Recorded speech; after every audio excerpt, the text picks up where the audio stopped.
Saviez-vous qu'au cours des dernières 72 heures, plus de 1200 messagers de foi à travers le monde ont reçu une communication identique et d'une urgence absolue de la part de la Vierge Marie? Cette révélation ne concerne pas un pays lointain ou un événement abstrait, mais un détail très précis de votre propre foyer, les fenêtres de votre maison.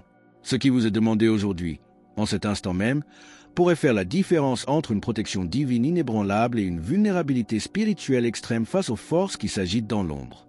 Ne vous méprenez pas, il ne s'agit nullement de superstition, mais d'un avertissement céleste concret qui ne peut plus être ignoré par ceux qui cherchent à préserver leur famille. En ce début d'année 2026, alors que l'histoire humaine semble basculer, chaque seconde de retard dans l'application de ces consignes pourrait peser lourdement sur la paix de votre sanctuaire domestique. Comme petit merci de nous rejoindre aujourd'hui, nous offrons un moment de bénédiction partagée. Commentez avec le mot « foi » si vous êtes ouvert à recevoir une pensée finale spéciale dédicata à tous ceux qui participent. Et s'il vous plaît, appuyez sur « j'aime » si vous appréciez ce moment. Restez bien avec nous, car au fur et à mesure que notre histoire se déroule, nous découvrirons une perspective sur l'usage spirituel de vos ouvertures domestiques qui pourrait vraiment vous surprendre. Nous explorons pourquoi cette nuit, avant de fermer vos yeux, l'état de vos fenêtres ne pourra plus rester le même.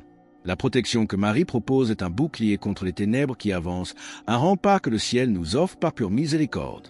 Entre le 29 janvier et le 2 février 2026, 8 voyants dans des pays différents ont reçu exactement la même instruction, prouvant qu'il n'y a aucune coïncidence dans le plan de Dieu, mais une volonté délibérée de nous guider.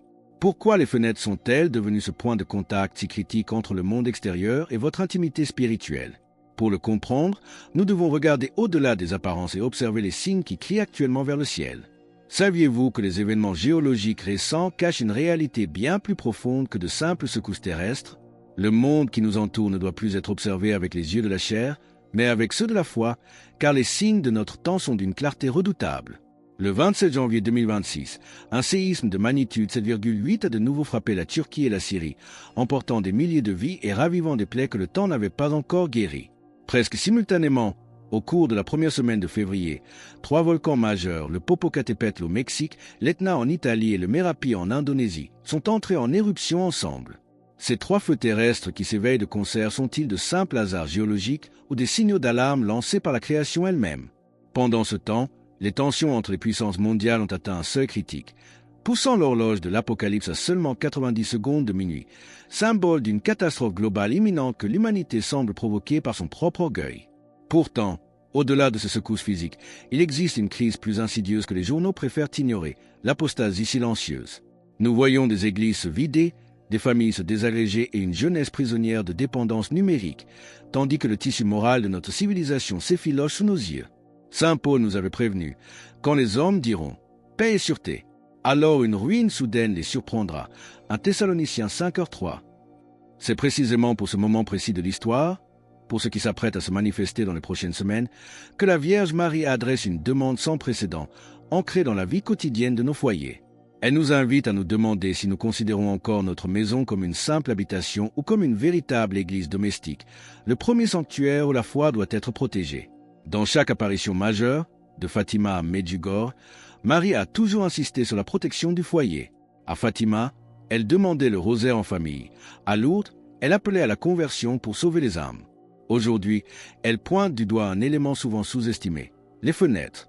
Elles sont les yeux de la maison, le passage par lequel la lumière entre, mais aussi par lequel le monde extérieur peut scruter l'intérieur. Dans un temps de confusion spirituelle intense, ces ouvertures sont devenues des vulnérabilités critiques. Le message reçu par de nombreux messagers est sans ambiguïté.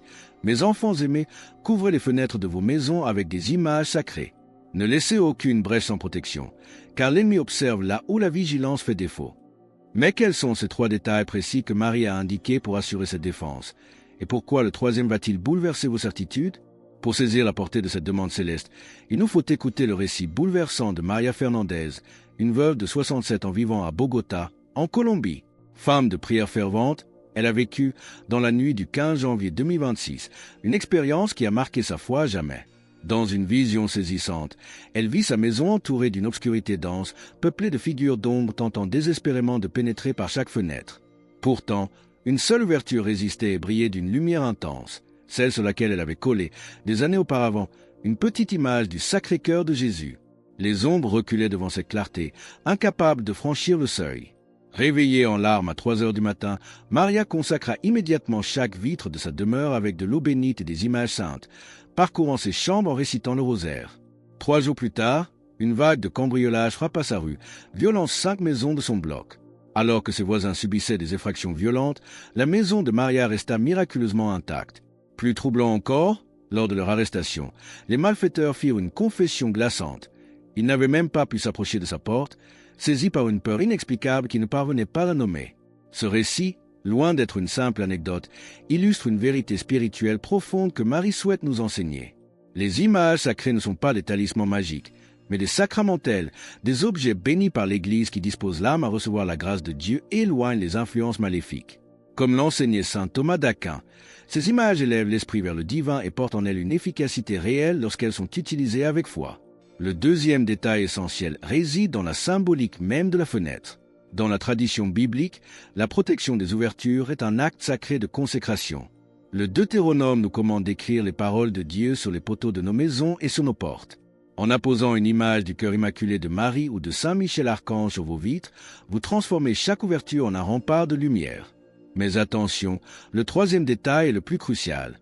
Cette protection doit être accomplie par amour et non par terreur. C'est un acte de liberté, une manière de dire « Cette maison appartient au Christ, ici règne le Sacré-Cœur ».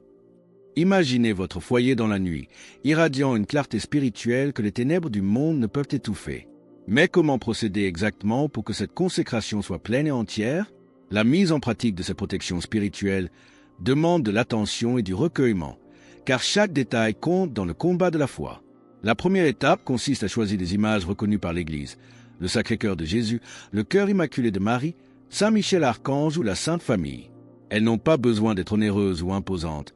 Une simple représentation imprimée suffit, tant qu'elle est portée avec dévotion. L'idéal est de les faire bénir par un prêtre, mais si cela vous est impossible dans l'immédiat, commencez la démarche en utilisant de l'eau bénite. La deuxième étape est la prière de consécration elle-même, à réciter devant chaque fenêtre, une par une, « Sacré-Cœur de Jésus, par l'intercession de Saint Michel, je consacre cette ouverture à la protection divine. Qu'aucune force maligne, qu'aucun regard envieux ni aucune influence contraire à Dieu ne traverse ce passage. Que seule la lumière et la grâce du Seigneur entrent ici. Amen. » Si ce message résonne profondément en vous et que vous vous sentez poussé à affirmer votre foi en cet instant, partagez Amen dans les commentaires ci-dessous. C'est par ce simple mot que commence souvent la transformation d'un foyer ordinaire en une forteresse spirituelle. Marie nous demande de ne pas agir dans la précipitation, mais avec une conscience claire de ce que nous faisons. Elle nous invite à impliquer toute la famille dans ce processus, en enseignant aux enfants et aux petits-enfants l'importance de veiller sur la pureté de leur demeure. La protection extérieure des fenêtres est un signe visible d'une réalité invisible, la présence de Dieu qui habite au milieu de nous. Comme le dit le psaume 121, 7. « L'Éternel te gardera de tout mal, il gardera ton âme. » La troisième étape est celle de la persévérance, le maintien de cette consécration. La Vierge suggère qu'au coucher du soleil, particulièrement le vendredi, nous aspergions de nouveau nos fenêtres d'eau bénite en renouvelant brièvement notre demande de protection. Mais Marie a ajouté une requête supplémentaire que beaucoup négligent par confort ou par oubli. Au-delà des vitres, elle demande que chaque maison possède un petit autel domestique, un lieu de ralliement où la famille se réunit pour prier. Car une protection extérieure sans sanctification intérieure ne reste qu'un signe vide de sens. Sans la prière quotidienne, les images sur les fenêtres perdent leur sel spirituel. Savez-vous quelle promesse extraordinaire Marie a faite à ceux qui instaureront ce rythme de prière et de protection dans leur demeure? La promesse faite par la Vierge Marie à ceux qui consacrent leur foyer avec fidélité comporte 3 grâces particulières qui touchent tous les aspects de l'existence. La première est une protection spirituelle renforcée. Les tentations les plus intenses et les influences obscures seront tenues à distance de votre cercle familial. La deuxième grâce est l'harmonie domestique. Là où règnent les images saintes et la prière, les conflits s'apaisent, le dialogue refleurit et l'amour entre les membres de la famille croît de manière inexplicable. Enfin, la troisième grâce concerne la bénédiction matérielle. Marie promet que rien de ce qui est nécessaire à la vie ne manquera à ceux qui cherchent d'abord le royaume de Dieu. C'est une application concrète de la parole de l'Évangile, nous assurant que le ciel veille sur nos besoins quotidiens lorsque nous veillons sur notre âme. Mais la Vierge nous appelle aussi à élargir notre horizon de prière au-delà des murs de notre maison. Elle demande une intercession urgente pour les nations qui traversent des épreuves majeures en cette année 2026. Prions pour le Brésil, afin que la foi y renaisse avec force et que les familles soient reconstruites. pour l'Argentine, en proie à de grandes difficultés sociales, et pour la Colombie, afin qu'une paix véritable guérisse les blessures de la violence. Elle nous invite à porter dans notre cœur le Chili, éprouvé par la souffrance, le Venezuela et ses familles divisées, ainsi que le Mexique, afin que les cœurs s'y convertissent. Cette solidarité spirituelle mondiale est ce qui donne sa pleine puissance à notre prière individuelle. Marie nous rappelle que nous sommes des sentinelles dans la nuit du monde. Elle nous demande de prier pour la fin des menaces nucléaires et pour la conversion des gouvernants qui tiennent entre leurs mains le sort de tant d'innocents. Chaque chapelet récité devant votre autel domestique est une participation à cette grande œuvre de paix. La protection des fenêtres devient alors le symbole d'un cœur grand ouvert aux besoins de l'humanité, tout en restant fermé aux assauts du mal. Car au bout de ce temps de tribulation, une espérance immense nous soutient, le triomphe final du cœur immaculé. Les ténèbres sont passagères, mais la lumière est éternelle. Comment pouvons-nous alors nous préparer à ce triomphe tout en restant vigilants face aux défis qui se présentent chaque jour à notre porte? Dans ce combat spirituel, nous ne devons jamais oublier ceux qui sont en première ligne, nos prêtres. Marie nous demande de prier intensément pour eux, car ils sont les cibles privilégiées de l'ennemi qui cherche à affaiblir l'Église en frappant ses bergers. Sans leur ministère et les sacrements qu'ils nous dispensent, notre protection serait incomplète. Priez aussi pour les familles brisées par la haine, afin qu'elles trouvent le chemin de la réconciliation avant que les événements du monde ne les séparent davantage. Votre intercession a un poids réel dans l'équilibre spirituel de notre temps. Pour rejoindre notre communauté et ne manquer aucune histoire inspirante, pensez à cliquer sur « J'aime » et à vous abonner. En faisant cela, vous aidez ce message de vigilance à atteindre d'autres foyers qui attendent peut-être un signe pour commencer leur propre consécration. N'hésitez pas à unir vos intentions à celles de milliers d'autres frères et sœurs à travers le monde. Si vous avez une intention de prière particulière pour un être cher, pour votre ville ou pour une grâce spécifique, déposez-la dans les commentaires. Là où 2 ou 3 sont assemblés en mon nom, je suis au milieu d'eux, nous a promis le Seigneur, Matthieu 18h20. Votre voix, jointe à celle de cette communauté, forme un rempart que les forces de l'ombre ne peuvent franchir. En partageant vos fardeaux et vos espoirs, vous transformez ce message en un acte collectif de foi et de résistance spirituelle. La force de Marie est d'unir ses enfants autour de son manteau protecteur, créant ainsi une chaîne de lumière qui encercle la terre. Il est temps de comprendre que si Marie nous avertit avec tant d'insistance sur la protection de nos ouvertures, c'est parce qu'elle agit comme une mère qui voit le danger s'approcher alors que ses enfants dorment encore. Elle ne cherche pas à nous paralyser par la peur, mais à nous armer par la foi. Imaginez une forteresse médiévale. À l'extérieur, le tumulte et le péril. À l'intérieur, la paix, la vie et la sécurité des familles qui se reposent sereinement. C'est ce sanctuaire que Dieu veut bâtir avec vous, en commençant par ce geste simple et puissant de consacrer vos fenêtres. Mais alors que le soleil se couche sur notre monde, quel est l'appel final que Marie adresse à chacun de nous pour cette nuit et pour les jours qui viennent? Frères et sœurs, nous voici arrivés au cœur de cet appel urgent du ciel. L'invitation est claire, n'attendez pas demain pour agir. Avant que le soleil ne se couche aujourd'hui, procurez-vous les images sacrées nécessaires. Allez chercher de l'eau bénite à l'église et rassemblez votre famille. Consacrez vos fenêtres, établissez votre autel domestique et faites de la prière du rosaire le battement de cœur de votre maison. Veillez et priez, car vous ne savez ni le jour ni l'heure. Matthieu 25, 13.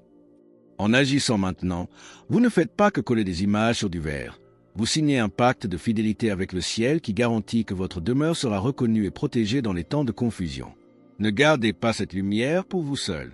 Partagez ce message avec ceux que vous aimez, car il y a des millions de familles vulnérables qui attendent, sans le savoir, cet outil de défense spirituelle.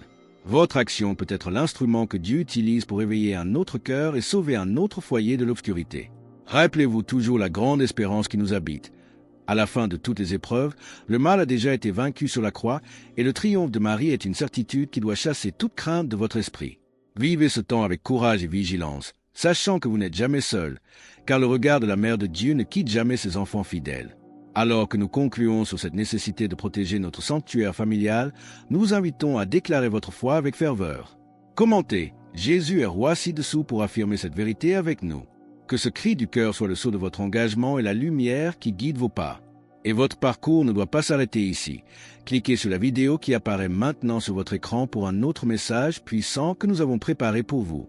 Que le Sacré-Cœur de Jésus illumine votre chemin et que le cœur immaculé de Marie protège votre maison.